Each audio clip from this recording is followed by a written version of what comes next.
Muy buenas tardes. Por respeto a los participantes, vamos a dar inicio a la conferencia del día de hoy.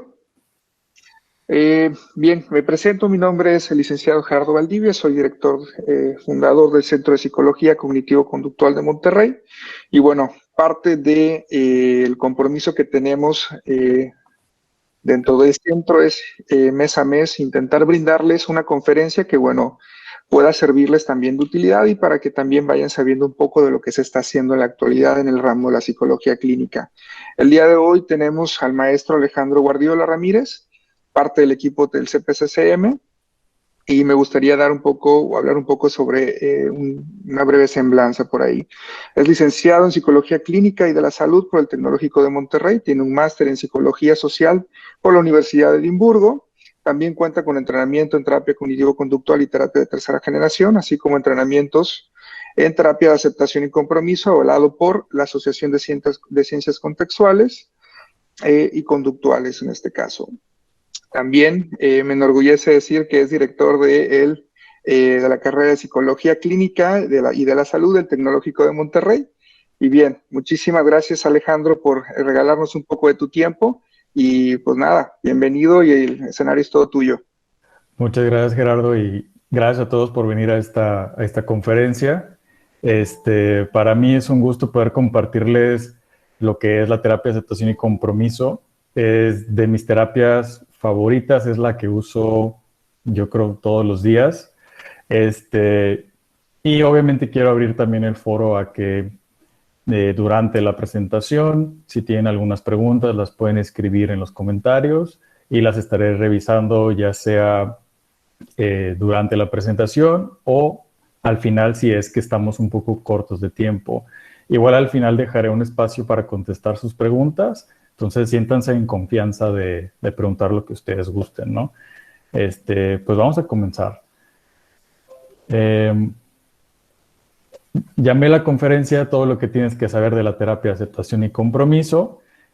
Cuando digo todo, me refiero a todo lo básico que tienes que saber de esta terapia, ¿no? Es una terapia bastante amplia que tiene mucho que abarcar y está creciendo mucho en los últimos años, entonces cada vez tiene más aplicaciones clínicas, mayor validez científica. Entonces, para esos temas, si quieren, después podemos tener otra conferencia, ¿no? Pero hoy vamos a ver aspectos básicos, ¿no? ¿Qué es ACT? Por sus siglas en inglés, pues es la terapia de aceptación y compromiso, que es Acceptance and Commitment Therapy, y surge como una aproximación clínica conductual basada en los valores personales de la persona consultante, más que como un modelo de tratamiento con fases de intervención definidas. La ACT parte de los postulados de la teoría del marco relacional, que ahorita vamos a hablar brevemente de esta teoría, como una forma de intervención psicoterapéutica conductual que pone énfasis sobre el influjo de la evitación experiencial en los distintos problemas que presentan los consultantes. Ahora, sé que suena como un rollo bien mareador y han de decir, ¿qué es esto, no? Pues nos vamos a ir paso por paso viendo qué es la teoría del marco relacionales, qué tiene que ver, de qué hablamos en ACT cuando hablamos de valores personales y qué tiene que ver este tema de la evitación experiencial, que es un tema crucial dentro de la terapia de aceptación y compromiso. Vamos a ver un poco el contexto de ACT dentro de la historia de las psicoterapias principalmente y con mayor énfasis dentro de las psicoterapias cognitivo-conductuales, ¿no? ACT está situado principalmente como una terapia funcional, contextual, basada en esta teoría de los marcos relacionales y se considera que está dentro de las psicoterapias de tercera generación, junto con la psicología positiva, la terapia cognitivo-conductual enfocada en mindfulness, la teoría dialéctica conductual, entre otras. Entonces, como un breve repaso de las psicoterapias, de los años 40 a los años 60 tenemos principalmente el protagonista en el mundo de la psicoterapia va a ser el conductismo, ¿no? Es esta época donde tenemos a Watson, tenemos a Skinner, prácticamente en un sistema de reforzadores, ¿no? Todavía ignorando la parte cognitiva, la caja negra, ¿no? de la mente. Luego, pues tenemos las terapias cognitivos conductuales a partir de los 60 y por último las terapias funcionalistas contextuales en los 90. Como ya mencionaba, pues en la parte conductual, la teoría de técnica está basada en principios y leyes del comportamiento humano. Lo que se intenta establecer son estas reglas universales que toda persona se apega desde que nace, ¿no? Y la teoría de fondo, como también lo es en la terapia de aceptación y compromiso, es la teoría del aprendizaje, ¿no? Diferente a los modelos psicoanalíticos o psicodinámicos, que tienen un modelo más de experiencias de la infancia, un modelo más determinista, pues aquí tenemos un modelo más contextual, más fluido, ¿no? Eh, ya saben que estos dos señores, pues, creían cosas bastante radicales, como es la filosofía de la tabula rasa, ¿no? Pensar que las personas nacemos en blanco y que a partir de ahí nos vamos condicionando, ya sea a través del ambiente, de la familia, de las personas que nos rodean, que van reforzando, castigando nuestras conductas y nos van formando como personas, ¿no? Por ende, Watson y Skinner creían que genuinamente cualquier persona tenía un pluripotencial, ¿no? Aquí podemos ver que las variables eran las contingencias de reforzamiento y control discriminativo de estímulos, las técnicas era el manejo directo de las contingencias, el objetivo era el cambio de la conducta manifiesto y no necesariamente actitudes, creencias, reglas internas, opiniones, etcétera, ¿no? Y era muy eficaz en animales y en niños no verbales. Ya cuando llegamos al tema de la adultez, ya como que se complicaba más la cosa y ahí es donde otros teóricos empezaron a aportar más, ¿no?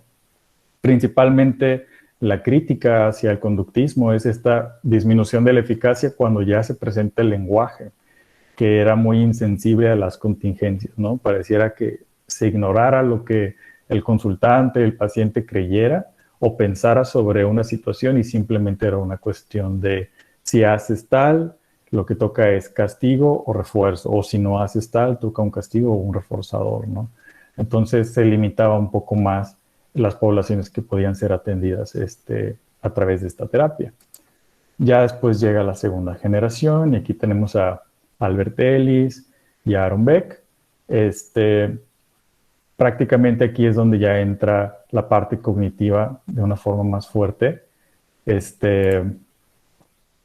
donde ya vamos a ver las técnicas de modificación de los pensamientos, ya se empieza el debate de las creencias irracionales o los pensamientos disfuncionales. Es un paradigma muy diferente al paradigma conductual, pero todavía no se descarta, por supuesto, la parte de la experiencia humana como forma de aprender nuevas actitudes, ¿no? Al final este modelo, que es el modelo ABC, es el que ya ha predominado en la mayoría de las universidades, al menos en Latinoamérica, como la principal herramienta, el principal modelo teórico en la parte clínica, ¿no? Entonces aquí lo típico que verán en una sesión, pues es un análisis funcional, donde la persona presenta la situación, las creencias y las consecuencias emocionales, conductuales, motrices de tal creencia, y se empieza ya sea un proceso de debate, alguna técnica cognitiva o incluso técnicas conductuales, ¿no? Las principales críticas a este enfoque, pues, como pueden ver, son los estudios de eficacia, los componentes conductuales, la falta de un paradigma cognitivo propiamente dicho, falta de estudios mediacionales que conecten la práctica con el modelo teórico, que esto en los últimos años ha cambiado, pero definitivamente sigue siendo una de esas críticas, ¿no? Aquí, desde esta generación, ya empieza a ramificarse las terapias de tercera generación. ¿Por qué?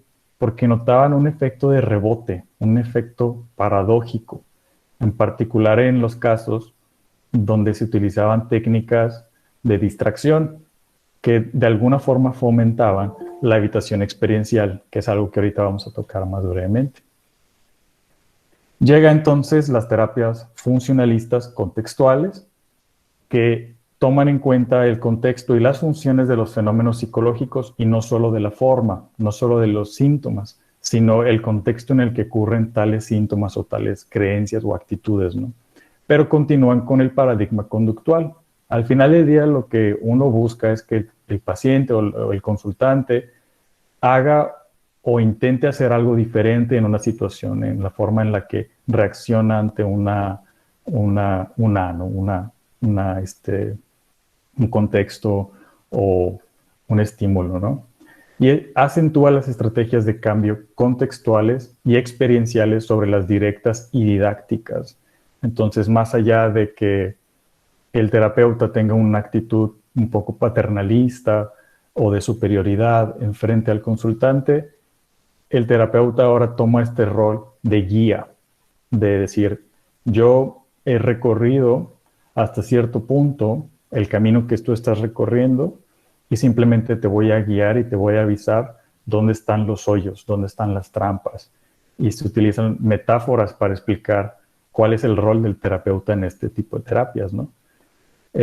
Tiende a buscar la construcción de repertorios más amplios, flexibles y eficaces frente a los problemas psicológicos en vez de buscar eliminarlos.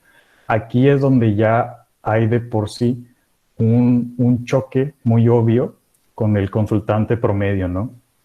Que viene con la idea de que prácticamente lo que hacemos los psicólogos es tú tienes un síntoma, tienes un problema y yo soy la persona que te quita ese problema, te quito tu síntoma y ya te vas a tu casa todo contento, ¿no?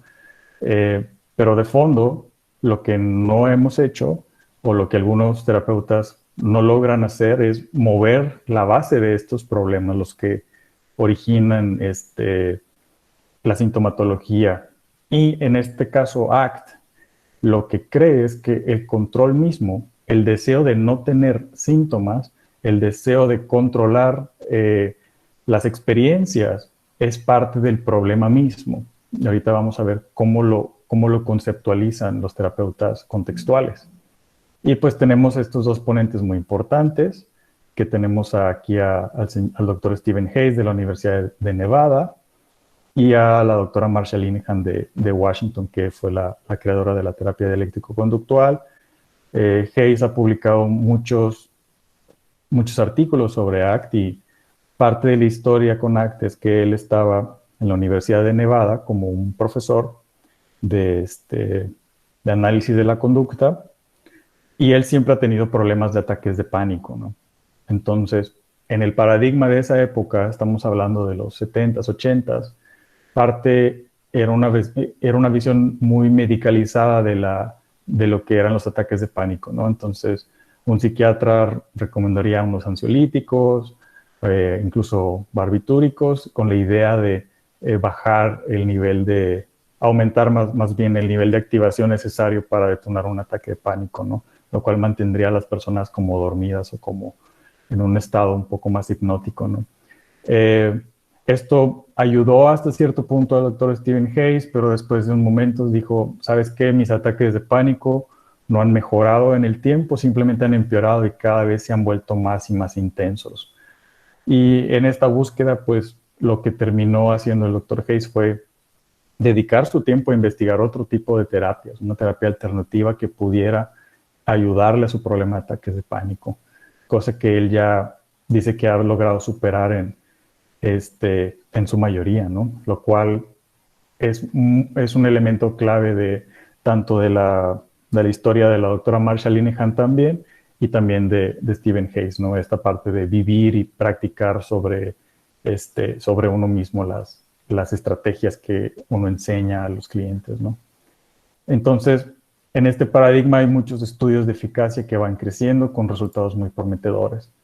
Como un resumen de la filosofía del contextualismo funcional contra el mecanicismo o el determinismo que pudiéramos ver incluso en las terapias cognitivo-conductuales más puras o incluso en las teorías psicoanalíticas, es que a los eventos privados no se les confiere un estatus especial porque ocurran dentro de la piel y no sean públicamente observables. Esto es, son reacciones físicas a eventos físicos reales. No son diferentes por estar adentro, no tienen un carácter como mítico o profundo de que los pensamientos tienen este origen en el pasado muy arraigado, sino que es una experiencia más que ocurre como una reacción física. ¿Qué es lo que implica esto? Es que las conductas topográficamente diferentes pueden tener una función parecida. Por lo que dirigir las intervenciones a las causas funcionales pueden ser más efectivas. Entonces, ahorita vamos a ver un ejemplo de esto, hablando del contextualismo. Cuando una persona experimenta síntomas depresivos, cuando ocurre una pequeña pérdida, en el contextualismo se ve, bueno, cuál es la función de estas reacciones fisiológicas, de estos pensamientos, de estas emociones en el contexto en el que está el paciente. Y no es lo mismo que una persona tenga síntomas depresivos cuando tiene una pequeña pérdida, cuando tiene una gran pérdida, ¿no? Entonces dice, bueno, ¿cuál será de fondo los procesos que están ocurriendo dentro de la persona que provoca esta sintomatología tan exagerada, ¿no? tan intensa y con tanto malestar? En pocas palabras, como lo veo yo, como lo han explicado varias veces, hay filosofías de aguacate y hay filosofías de alcachofa. Las filosofías de aguacate piensan que los problemas tienen un núcleo, tienen una semilla, y lo que nos toca es llegar a la semilla, conocer a la semilla, y a partir de que aumentamos el insight del paciente, el paciente ya puede tener mayor control o mayor libertad de esta semilla, ¿no? que le ha afectado toda la vida. Pero en las terapias contextualistas funcionales, como las alcachofas o como las lechugas, no tienen en sí o per se un núcleo, una raíz de fondo que explique todas las sintomatologías de un paciente en el tiempo presente. Entonces, por más capas que quitemos de una persona, siempre habrá más capas de fondo, y al final que quitamos todas las capas, pues no nos queda nada. Entonces, aquí es donde se puede notar la parte de filosofía oriental que tiene la terapia de aceptación y compromiso, DBT, y demás, ¿no? Y diferente a la idea más racional, más occidental, que puede tener la TREC o la TCC y demás.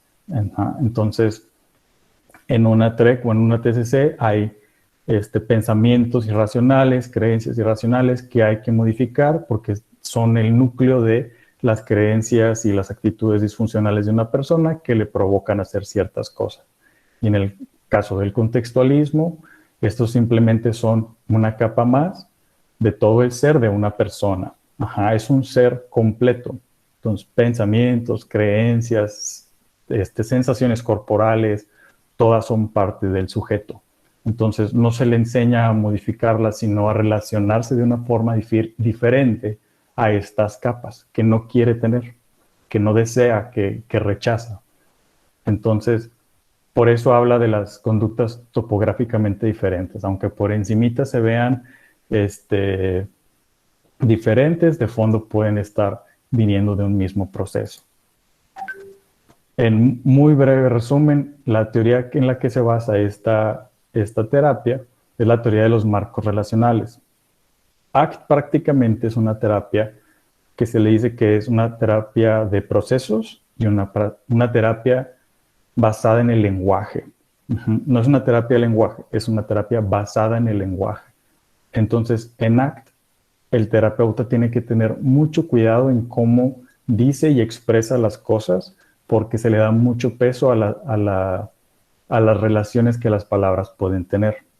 Entonces, por ejemplo, habla de esta paradoja o este mecanismo que las personas tenemos desde que somos bebés de relacionar las cosas de una manera bidireccional. Entonces, un niño, a un bebé, se le enseña una manzana y se le dice manzana. Entonces el bebé puede ver el objeto, puede escuchar la palabra y empezar a relacionarla. Entonces, ya después que quitamos el objeto y simplemente decimos manzana, el bebé puede agarrar la manzana que está enfrente de él, ¿no? Y saber que el sonido y el objeto están relacionados el uno con el otro y viceversa. Posteriormente, cuando ya puede leer palabras, va a darse cuenta que también simbólicamente la palabra escrita está relacionada a la palabra hablada y también al objeto al que se refiere. Entonces, de ahí viene esta parte de los marcos, en las que las experiencias internas, los pensamientos, las conductas, las actitudes, las emociones, están relacionadas en distintos marcos. Entonces, cuando una persona tiene una regla, pensemos en un caso, por ejemplo, yo atendí a una chava que tras muchos meses de aislamiento empezó a desarrollar una depresión. Había una situación como de negligencia en su casa por parte de sus padres, un problema ahí con su hermano menor que también estaba deprimido. Entonces empieza una tendencia obsesiva, ¿no? A querer ser más perfeccionista, tener mayor control sobre la situación en casa. Entonces, en un marco de TCC uno pudiera ver la regla interna o el pensamiento automático de la paciente cuando ocurre X evento y empezar a debatir la función o la veracidad de ese pensamiento, ¿no? Y la utilidad de ese pensamiento. En ACT no. En ACT simplemente se le reconoce el pensamiento como lo que es, un pensamiento. Y de aquí la teoría de los marcos, decir, bueno, este pensamiento, ¿a qué le sirve a la paciente? Entonces la paciente puede estar relacionado en una comparación. Yo paciente, vamos a ponerle un nombre, yo Rebeca, soy perfeccionista y cuando no hago tal cosa, no soy perfeccionista. Y eso lo conecta así como manzana objeto, manzana palabra, manzana escrito, lo va relacionando y de ahí viene la parte del sufrimiento, ¿no? Es decir, si yo no saco un 100 en la universidad, yo no soy perfecta y si no soy perfecta, yo no soy tal y esto provoca una emoción y así nos vamos. Entonces, uno como terapeuta contextual tiene muy presente estos marcos de relación que el paciente nos trae y condiciona todo lo que experimenta por dentro. Esto es un tema muy complicado, es un tema que se puede usar como una capa, una intervención un poco más profunda de ACT cuando se usan más los marcos relacionales. Entonces, eso se puede dejar para otra ocasión. Vamos a poner un ejemplo. Actualmente estoy atendiendo a un chavo que desarrolló un TOC por la limpieza. Él ya tenía un antecedentes como de obsesiones y compulsiones. Y después de la pandemia empieza a tenerlas, pero hacia el COVID, ¿no? Al miedo de contraer el virus y contagiar a sus padres y que sus padres fallezcan y que él fallezca. Pero a un nivel claramente compulsivo, ¿no? Una limpieza y una evitación de salir incluso de su cuarto, ¿no? Por meses. Una intervención típica para demostrar el punto de por qué a veces el debatir los pensamientos no tiene el impacto que pensamos que creemos que pueden tener, es pedirle al paciente que no piense en un taxi rosa. Entonces, en ACT se hace este ejercicio. Yo le dije alguna vez, quiero que te imagines un taxi rosa. Piensa en estos taxis de la Ciudad de México, así todos rositas, todos bonitos. Imagínate cómo suena el claxon cuando el taxista le pica y así, ¿no? Ya lo tienes así muy vivido. Ahora, te voy a poner un cronómetro y durante 1 minuto quiero que activamente intentes no pensar en el taxi rosa. No pienses. Si aparece el taxi rosa, no sé cómo le vas a hacer, pero tú vas a quitar ese pensamiento o esa imagen de tu cabeza. Se le pide eso al paciente. Y se le cuenta cuántas veces apareció el taxi. Entonces, pasa el minuto, me dijo 3 veces, 4 veces apareció. Ok. Acto seguido, lo que le pido ahora es, ahora durante este minuto que sigue, te voy a pedir que simplemente estés ahí, cierres los ojos y te permitas pensar lo que sea. Si aparece el taxi rosa, no te juzgues y no intentes hacer nada al respecto. Simplemente déjalo ser. Si se queda, qué bien, y si no se queda, no hay problema. ¿Ok? Y al final vamos a ver qué tantas veces apareció el taxi rosa. Como usualmente pasa, al final él me reporta que apareció una sola vez el taxi rosa. Entonces, aquí se le pide al paciente que nos diga cómo fue la experiencia No se le pide que busque un insight de todo esto y ni nada. Se le pide cómo fue el experimentarlo así. Dicen, bueno, me sentí con más espacio de pensar, me sentí más libre, me sentí menos obligado a suprimir o a cambiar mis pensamientos. Simplemente pasan y ya, son pasajeros. Y en el caso de las obsesiones, esto se ha visto que hay varios estudios que apuntan que este tipo de experiencias o este tipo de intervenciones contextuales tienen mayor efecto que el debate mismo, donde se busca crear una estrategia para detener las obsesiones, como puede ser el tiempo basura, las distracciones, el hablarle a un amigo, el hacer una tarea que sea cognitivamente incompatible y así nos vamos, ¿no? Entonces, esto es como lo de la manzana, ¿no? Cuando intentamos no pensar, el marco relacional es un acto de oposición. Le pides a la persona, no pienses en un taxi rosa. Entonces el cerebro, por motivos evolutivos, no puede hacer eso. Entonces lo que hace es incluir un no condicional. Entonces es no taxi rosa. Pero para no pensar en el taxi rosa, ¿qué tenemos que hacer? Pensar en el taxi rosa y luego negarlo. Y esto crea un vicio, un efecto como de rebote, que es muy común en ACT. ACT tiene muchas modalidades. Existe el ACT pura, que es la que les estoy platicando ahorita, donde el insight no es un objetivo, el debate no es un objetivo, el modificar los pensamientos no es un objetivo. Y existe la terapia informada por ACT, que es para quienes hacemos enfoques eclécticos o mezclados, como es mi caso. Existe el DNA5, que es un enfoque de ACT para adolescentes que se puede aprender directamente de los que formularon este modelo. Y la terapia contextual ecléctica, que aquí ya incluimos enfoques de DBT, de ACT, de la terapia funcional analítico funcional, perdón, de activación conductual, etcétera, ¿no? Aquí, como les digo, la postura es controversial porque el terapeuta, y hay una lista para saber si uno está haciendo ACT correctamente, que uno mismo la va contestando. El primer ítem de esta escala dice, el terapeuta se da cuenta que está en el mismo caldo que el cliente y le habla como desde un punto de vista igualitario, vulnerable, genuino y compartido.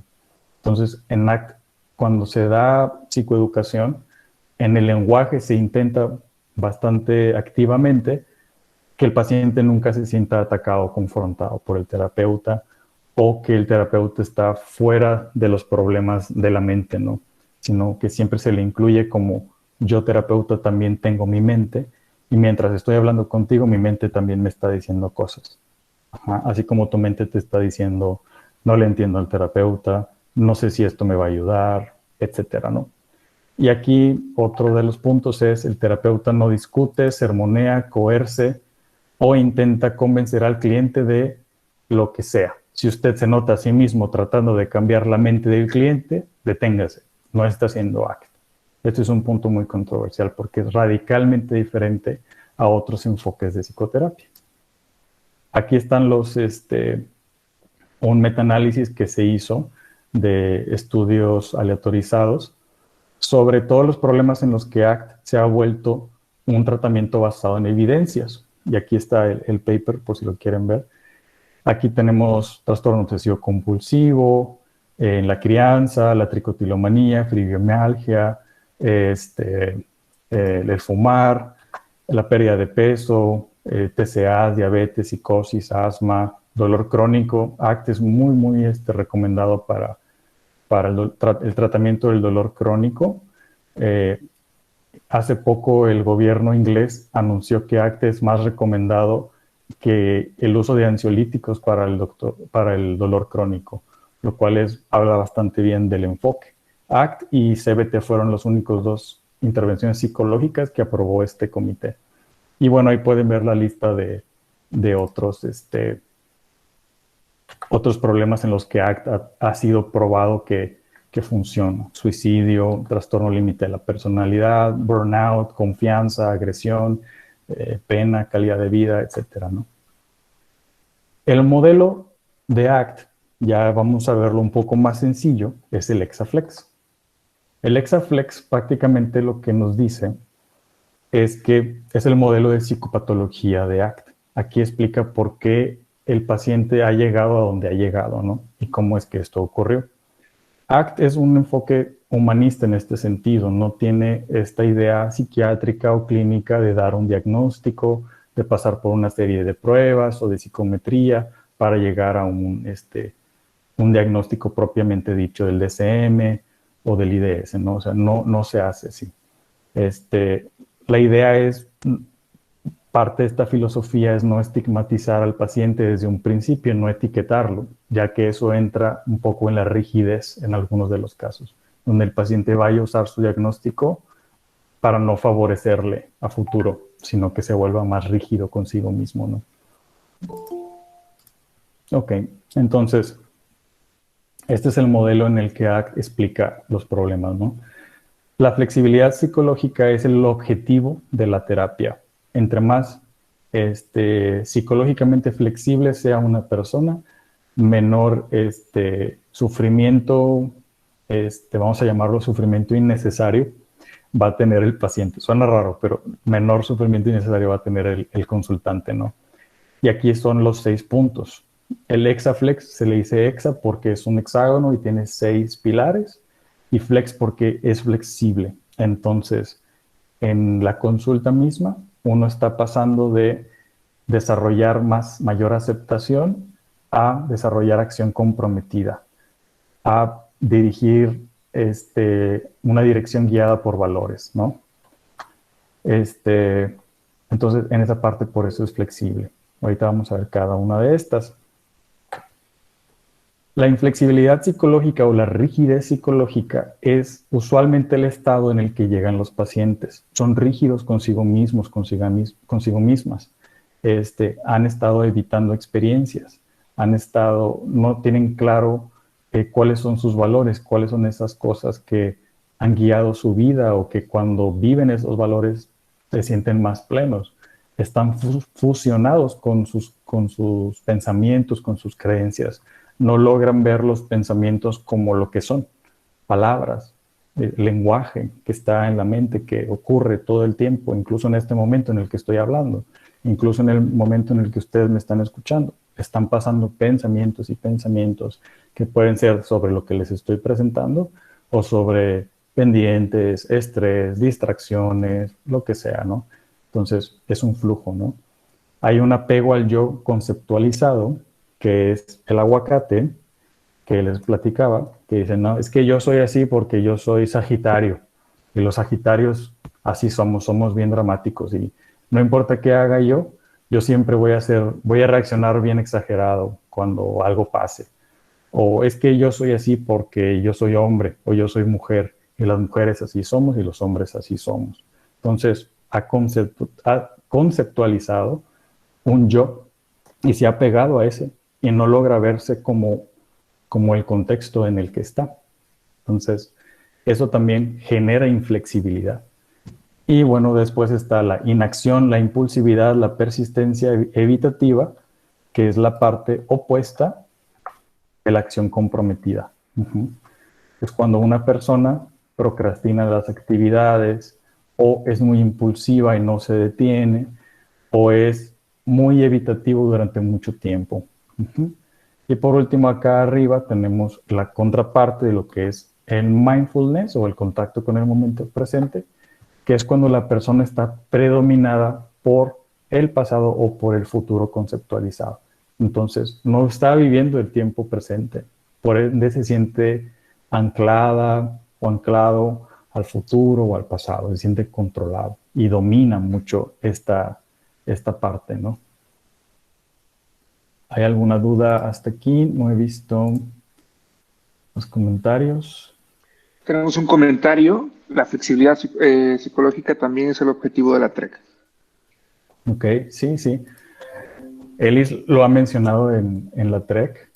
Sin embargo, los métodos en los que lo realiza son diferentes. Y aquí es donde conductualmente ACT y TREC es donde todavía hay mucho debate de el camino en el que quieren llegar a eso, ¿no? En el que donde ACT se puede volver un poco como es como la misma gata revolcada. Y esto varios terapeutas contextuales lo han señalado, hablando de la aceptación radical, la evitación experiencial, está en DBT, está desde Rogers, está desde el humanismo, lo cual es, bueno, es una mezcla entre varios enfoques, ¿no? Ok, la terapia de aceptación y compromiso puede ayudar a prevenir episodios psicóticos. En el tema de prevención, hay algunos estudios de prevención de episodios psicóticos, sí. Pero también ayuda en general a la calidad de vida de personas que lidian con episodios psicóticos, no tal cual como una técnica de intervención en crisis. No es tal cual así. Bueno, vamos a hablar de la evitación experiencial. Esta es como la parte clave que uno siempre está buscando cuando estamos hablando con el consultante. Prácticamente, Hayes lo define así, es el proceso por el que uno intenta evitar las propias vivencias, pensamientos, sentimientos, recuerdos, sensaciones corporales, tendencias de conducta, incluso aunque esto pueda llegar a ocasionar dificultades de comportamiento a largo plazo. ¿Okay? Entonces, es evitar las propias vivencias, las propias experiencias, las de adentro y las de afuera. Entonces, algo muy típico es, por ejemplo, en el tema de las relaciones, ¿no? De alguien que procrastina el cortar a su pareja, ¿no? Entonces, no quiere decirle que por algún motivo ya no se siente cómodo o cómoda con él o con ella y no hace lo que quiere hacer, ¿no? Al final del día, la persona le da un valor a terminar una relación y empezar otra o a estar soltero o soltera, pero por evitar pensar, sentir, recordar, sentir algo en el cuerpo, no se compromete a la acción. Entonces la persona se fusiona con el futuro, con el que va a pasar, con el la voy a herir, lo voy a herir, me voy a sentir mal, voy a ser una mala persona, me voy a sentir muy incómodo, a lo mejor y grito, a lo mejor y lloro. Entonces, por no querer sentir, la persona se congela y se atora. No es flexible psicológicamente hablando. Entonces, esto es una de las cosas que uno puede empezar a notar cada vez más en los pacientes que están evitando experiencias, incluso experiencias positivas, como pudiera ser, bueno, ¿qué pasaría si yo quisiera pedir un ascenso en mi trabajo? Lo que sea, ¿no? Aquí habla de dos conceptos, el dolor de presencia y el dolor de ausencia, que es decir, el dolor, la evitación experiencial tiende a amplificar artificialmente el dolor de presencia y es la fuente más importante del dolor de ausencia, ya que la evitación experiencial interrumpe las acciones positivas. Entonces, el dolor de presencia es yo me caigo y me rompo un brazo y tengo un dolor presente, pero me duele más las cosas que no puedo hacer porque tengo el brazo roto. Desde ser autónomo, manejar mi coche, bañarme, abrazar a mi familia, a mis amigos, cargar cosas, cocinar. Esto es lo que me puede llegar a doler más, ¿no? No que estos dos no existan y que no queremos que existan, sino que el puro hecho de no pensar, usar técnicas de distracción y demás, es lo que aumenta estos dolores y es cuando la gente sufre de más. Por eso ACT es muy recomendado en el dolor crónico, porque la gente ha hecho mucho por no sentir dolor y en el no querer sentir dolor han aumentado todas esas otras cosas todas esas actividades que no se han animado a hacer por el dolor mismo, porque están muy enfocados en no quiero sentir este dolor. Ejemplos de evitación experiencial, la distracción, ver una serie, leer un libro, ir al cine, excluirte de actividades, no ir o evitar ciertas situaciones, usar sustancias, comer excesivamente, alcoholizarse, tomar pastillas, etcétera, ¿no? Todo esto, el objetivo que tiene es no querer sentir, no querer pensar, no querer experimentar, etcétera, ¿no? Las estrategias cognitivas de la evitación experiencial es caer en estos procesos de pensamiento, preocuparse, habitar en el pasado, fantasear sobre el futuro, imaginar escenarios de escape, pensar no es justo, pensar sí solo, pensar en suicidarse, culparse, hablar lógicamente a uno mismo, hablar positivamente a sí mismo, hablar negativamente a sí mismo, analizarse, analizar la situación. Todas estas son estrategias que en ACT se ve que tienen un efecto de, de disminuir la ansiedad a corto plazo, pero a largo plazo fomenta la idea de que la persona no es capaz de sentir o experimentar emociones negativas, y que lo que piensa conecta a lo que hace la persona. Ajá. Le da mucha relevancia a la parte cognitiva y en ACT esto no es un objetivo. El objetivo es aprender a relacionarse y distanciarse de estos patrones y de todas formas actuar. No esperar a ya modifiqué mi pensamiento, ya modifiqué mis creencias y ahora sí ya voy a poder actuar diferente, ¿no?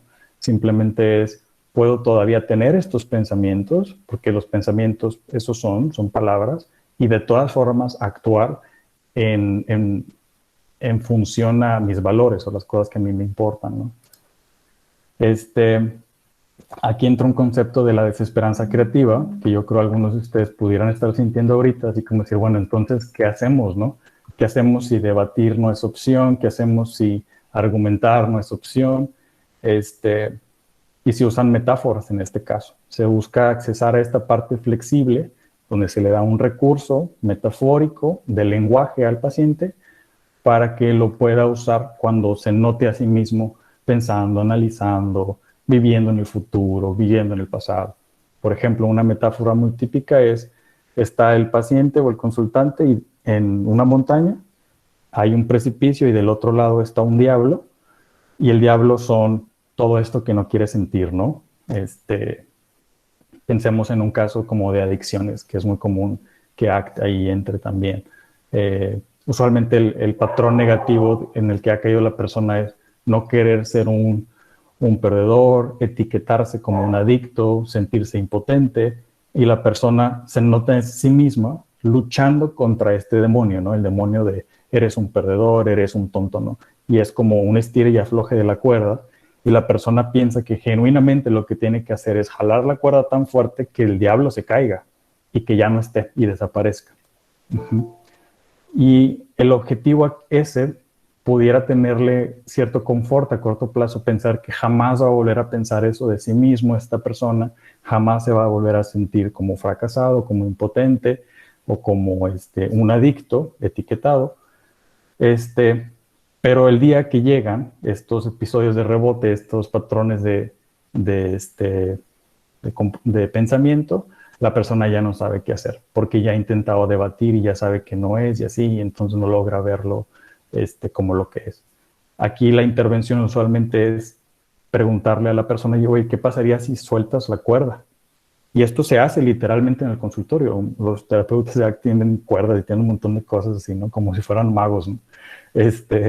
Y eso se hace y luego se le pregunta cómo es la experiencia de ya no luchar contra el pensamiento, contra el diablo, y el terapeuta usualmente la hace del diablo, y le continúa diciendo esto al paciente, lo que no quiere escuchar, lo que no quiere experimentar. Pero el paciente ahora nada más está parado ahí, escuchando y recibiendo eso. Y le pregunta a uno, o sea, ¿cómo se siente es que tú estés parado ahí y que yo de todas formas te esté diciendo estas cosas?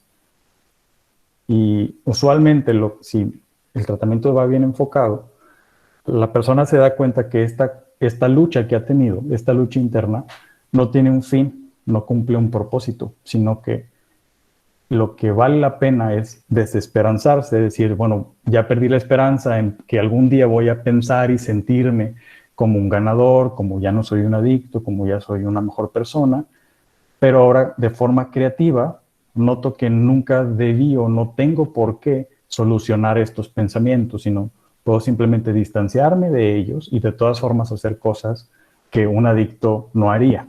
Ajá. Esto es una parte muy crucial de ACT. Y así hay muchas metáforas. Hay libros de metáforas que son exclusivamente de metáforas de ACT, ¿no? Esta parte no la podemos saltar, es la parte del yo contexto.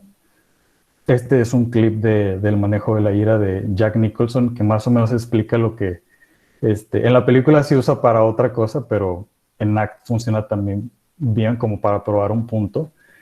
Jack Nicholson le dice a bueno, vamos a poner un pedazo, no dura casi nada. So, Dave, tell us about yourself. Who are you? Well, I'm an executive assistant at a major pet products company. Dave, I don't want you to tell us what you do. I want you to tell us who you are. Oh, all right. I'm a pretty good guy. I like playing tennis on occasion. Also, not your hobbies, Dave. Just simple. Tell us who you are. Maybe you could give me an example of what a good answer would be. What did you say? You want Lou to tell you who you are. No, I'm a nice, easygoing man. I might be a little bit indecisive at times. Dave, you're describing your personality. I want to know who you are. I don't know what the hell you want me to say. I mean, I'm sorry. I want to answer your question. Just not doing it right, I guess.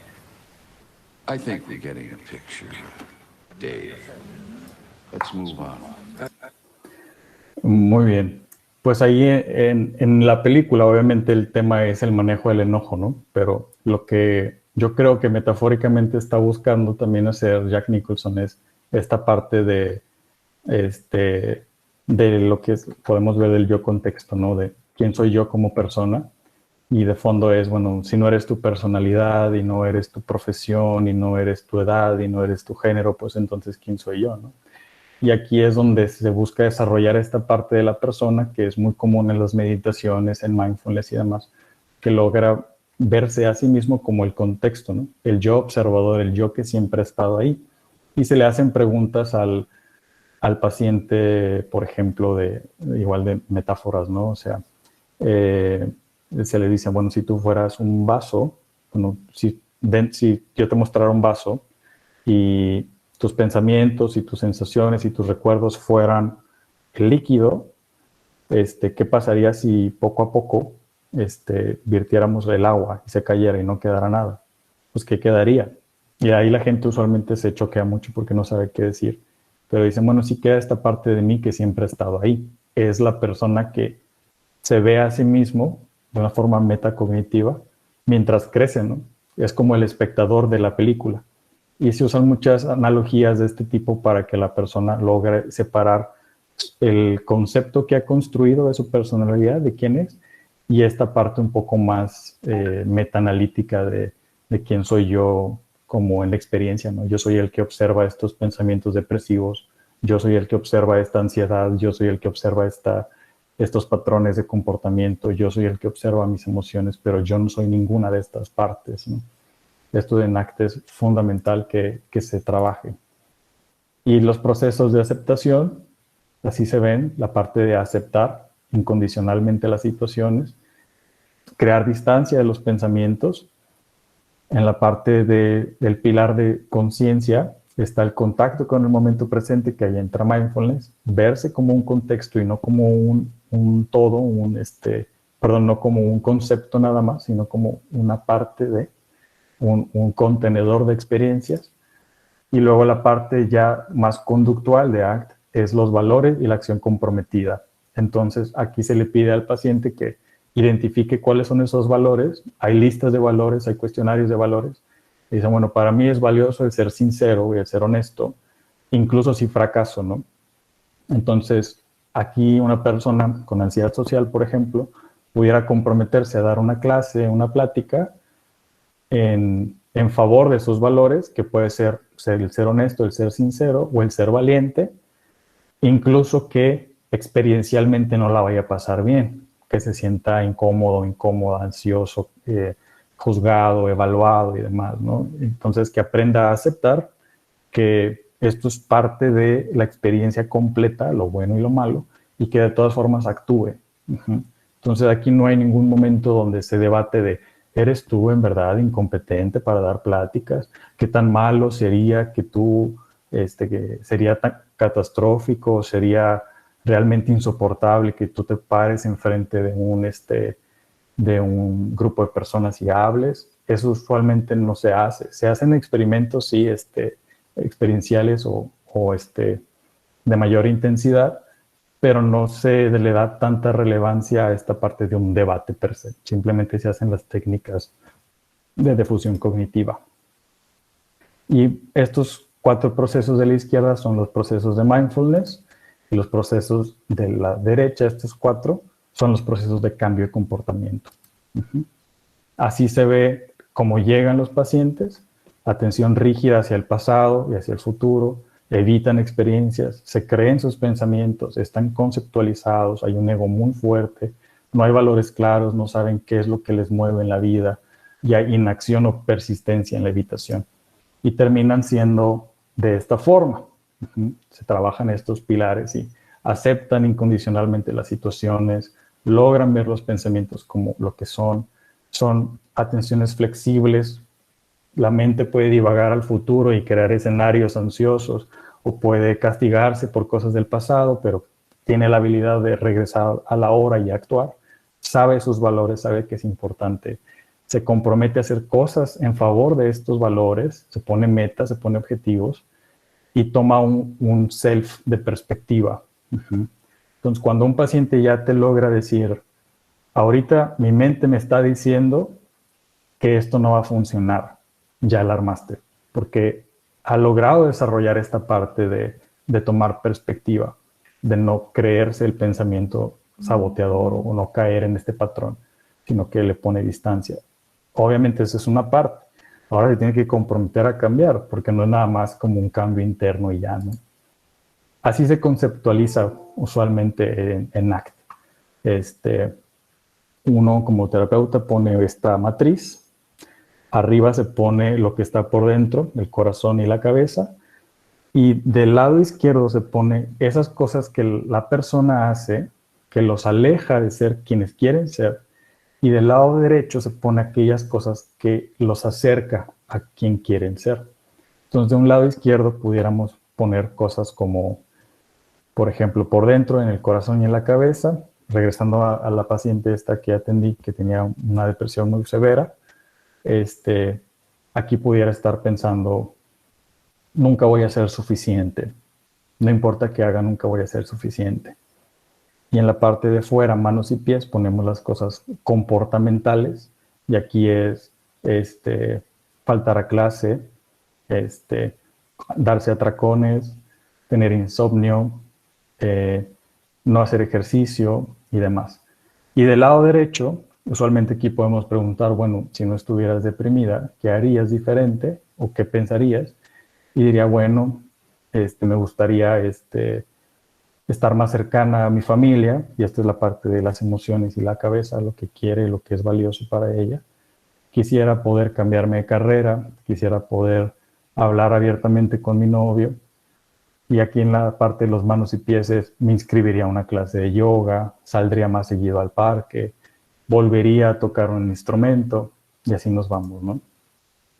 Y ya como cierre, para que vean cómo son las intervenciones en estos rubros, ya hablamos de la metáfora de estirar la cuerda, es el yo contexto, hacerle ver a la persona que no tiene por qué luchar contra sus pensamientos, simplemente los puede observar. Hay intervenciones del lenguaje, entonces se hace énfasis en la etimología de las palabras también, para que noten cómo las palabras cargan significados ocultos o inconscientes y logren no modificar por otras palabras, simplemente reconocerlas como lo que son.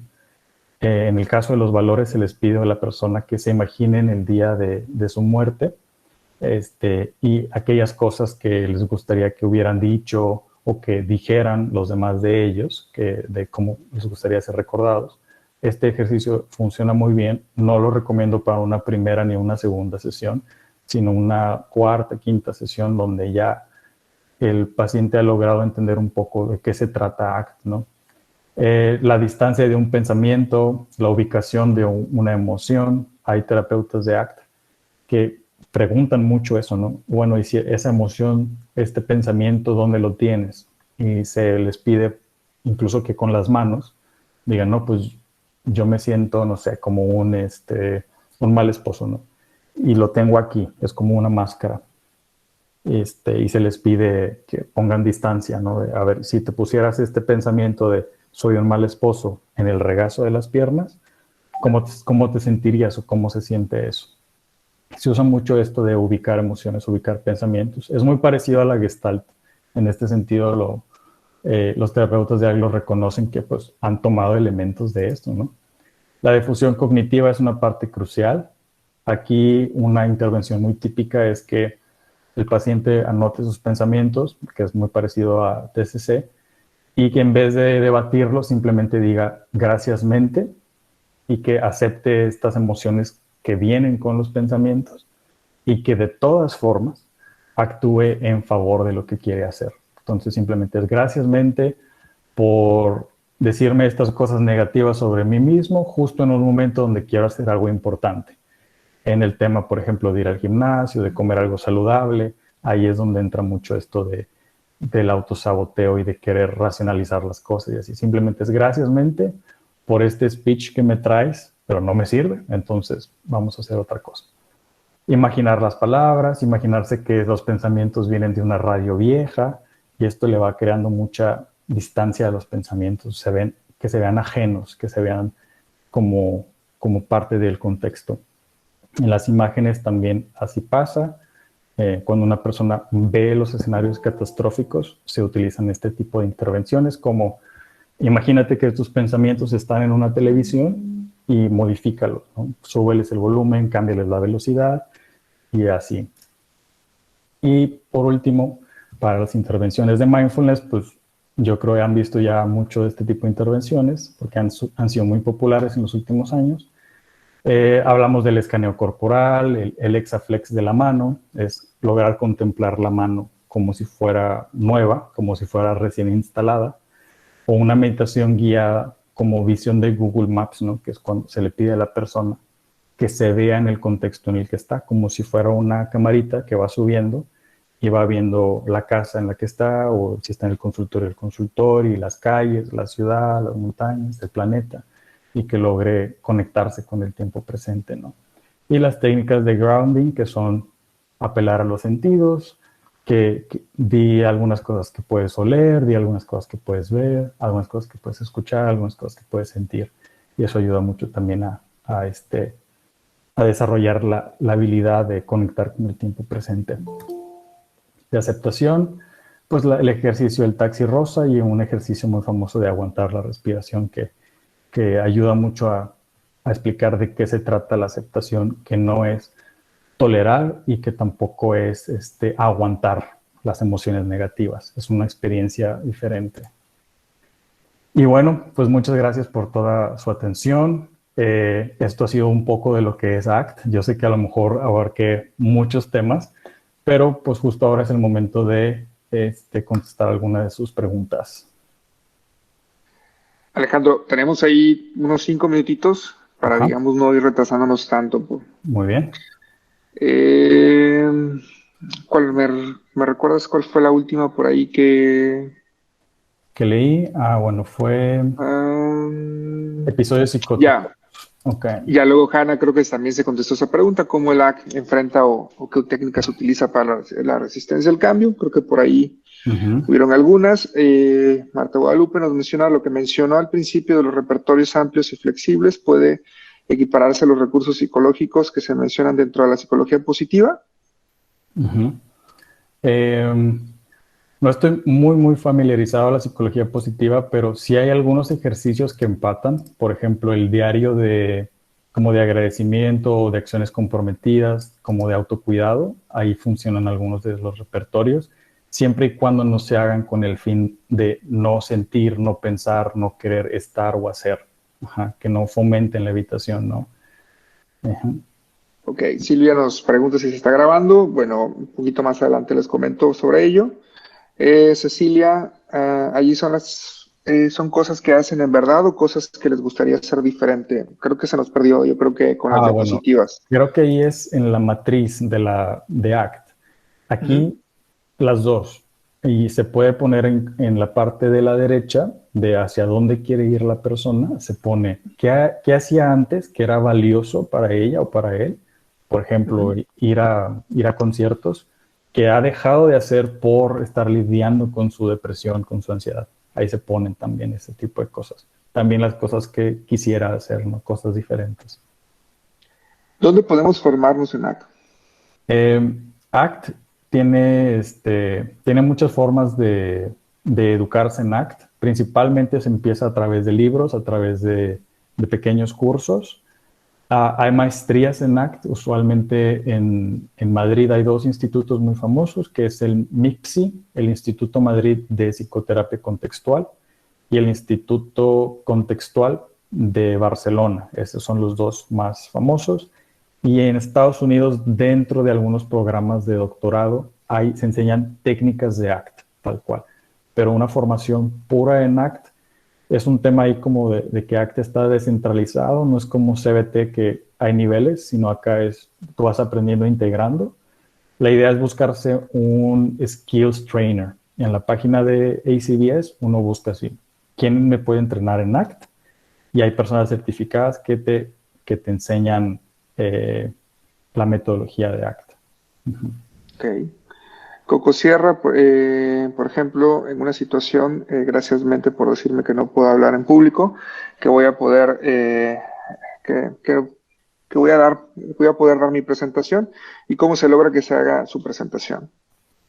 Claro, aquí hay un tema importante sobre, obviamente una primera parte es dar un buen como análisis de, ok, qué tan preparada está la persona para dar su presentación, o sea, porque también desde ahí puede estar la intervención. Ha editado, meterse al material, formarse en el material, porque ya está convencido de que no va a poder hacerlo, pues desde ahí ya se empieza, ¿no? Curiosamente hay intervenciones breves en ACT versus intervenciones de CBT y versus no intervención. En este tema en particular, de alguna forma funciona en el tema de la sintomatología. Es mucho menor en las intervenciones de difusión cognitiva que en las intervenciones de respiración diafragmática, relajación muscular progresiva y demás. Pero no son estudios, vaya, que hayan llegado a ser como de metaanálisis. Todavía son estudios preliminares. Y me gustaría cerrar con la última, última que se repite, que nos recomiendes libros sobre el tema. Sí, el principal libro que les voy a recomendar es Sal de tu mente y entra a tu vida. Lo escribo en el chat. Es un libro de autoayuda de Stephen Hayes, es decir, es autoguiado. No es un libro teórico, no usa un lenguaje muy pesado, muy técnico de ACT. Yo creo que sirve muy bien para adentrarse a lo que es ACT y a vivirlo y a probar las técnicas por uno mismo, porque ACT no es compatible con todo terapeuta ni con todo tipo de pacientes. Algunos pacientes se resisten mucho y quieren técnicas de modificación, no quieren técnicas de aceptación. Y eso es válido. ACT tampoco es cura para todo, ¿no? Pero sí, yo recomiendo que lean ese libro, hagan los ejercicios, sigan los módulos, y si se sienten que empatan con el estilo de ACT, con gusto lo pueden hacer.